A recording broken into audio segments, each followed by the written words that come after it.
All right, back in the shop. Drained the coolant out of the D-15 so that we can change these hoses.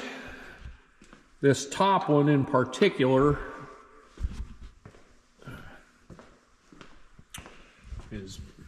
it's really spongy.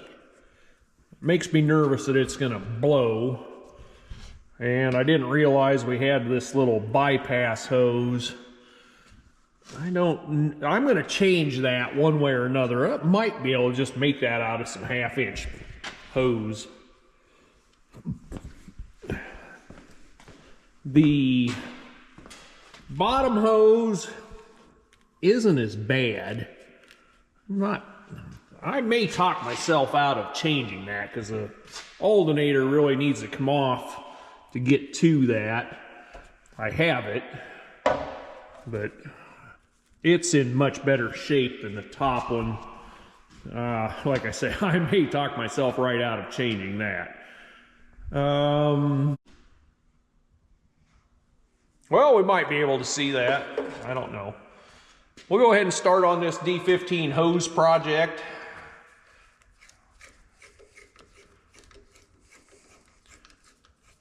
I don't think this will be too terrible.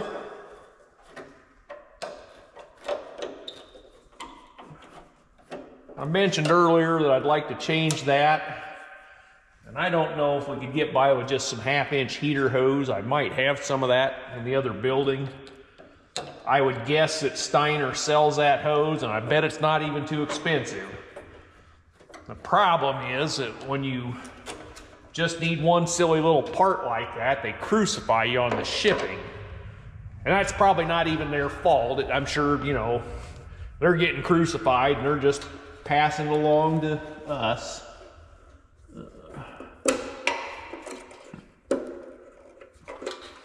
Get the headlight wires out of the way, that'll help. All right, that came off pretty easy. Yeah.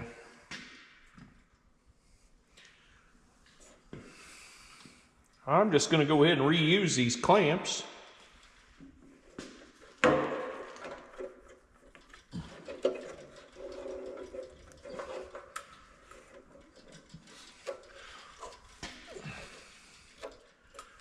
I'm going to give you guys just a little tip here.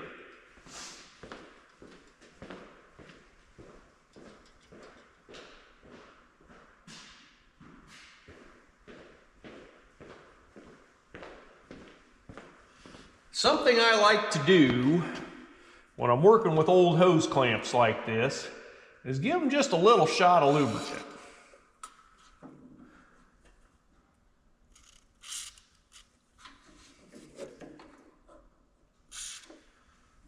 The old saying, running like a well-oiled machine, was coined for a reason. That's because a well-oiled machine works really nice. And anything like this, a little shot of oil makes your life better, Ross.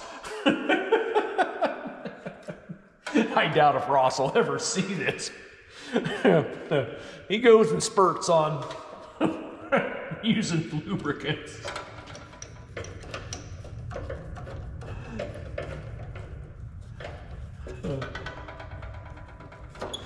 It doesn't matter, he makes us all laugh, so that's what matters. Okay, so the top one's changed.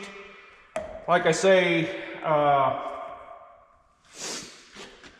may go ahead and run that bottom one and just keep this around. If we have a problem, we've got it. I don't know. I think I'm going to go ahead and take that off. Why don't we just do that?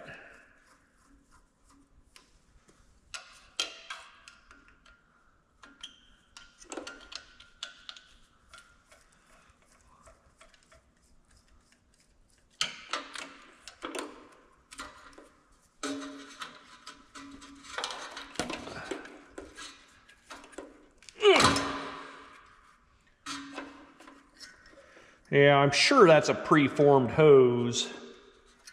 Well, that doesn't want to come by that oil line for the governor, so we'll just let it rest there.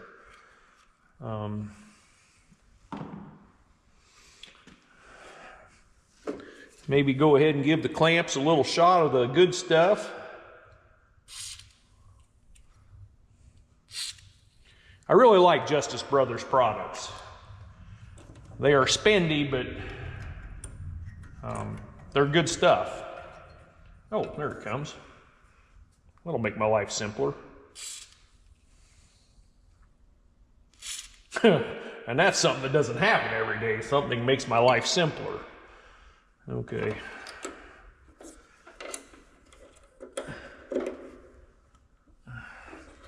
Folks, I couldn't even tell you if the headlights work on this thing or not. Most of my tractors do not have headlights.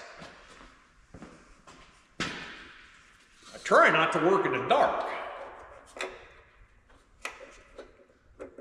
I'm afraid of vampires, you know. All right, well, I guess that's that for right now. That wasn't too horrible. We'll quit there, and I'll bring it back when we do some more. All right, folks. What you're looking at is the antifreeze that came out of the D-15. And that ain't good. That's a nice little skim of oil on the top of it. So that bypass hose has taken less urgency because apparently we're gonna have to get the valve cover off, and I've had it off before, and possibly the head's gonna have to come off because oil is getting into the antifreeze somewhere, and I'm not quite sure how, but it's not going the other direction. Antifreeze is not getting in the oil, which is good. So that would tell me it's probably not a sleeve O-ring. I don't know how it can go one direction and not the other.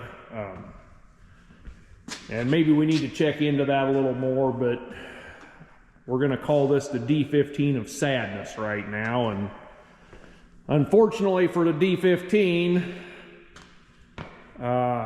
it's kind of quite a ways down the old project list, so it's going to get put back together most likely, even with the bad bypass hose, and put on the shelf, and it's going to have to take a number until I get some of this other crap around here fixed and operable.